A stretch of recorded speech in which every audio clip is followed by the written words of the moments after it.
Galyon, sinaunang tranvia, standee na may lusutan ng ulo para sa picture taking, at sinaunang bahay. Sa mga batang 90s na nakabisita sa Museo Pambata, natatandaan niyo pa ba ang mga ito?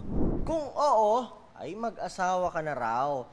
Biro lang, nandito ako ngayon sa Museong Pambata na patok sa mga batang 90s noon sa kanilang mga field trip at educational tour. At ngayon, muli na silang magbubukas. Narito pa rin ang mga iconic display nila, gaya ng bahay kubo at unggoy. Nirenovate ang museo matapos isara muna noong 2022 dahil sa pandemic. What we had to do was fix the roof kasi ang dami na mga leaks yung mga bubong namin. No?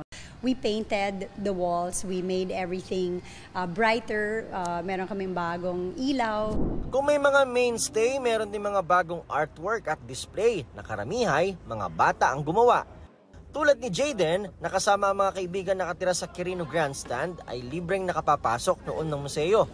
Masaya po kasi po makakagala na rin po kami ulit dito. At saka mas lalo pong gumanda po yung Museo Pambata katulad po ng dati. Pero mas maganda po ngayon. Bago rin sa museo ang Balayatu, tampok ang mga obra ng mga bata mula sa mga rehiyon sa Pilipinas.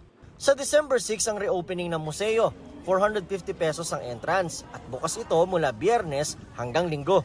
And we still want those kids who have grown up in Museo Pambata to bring their children. So it's going to be really all about generations.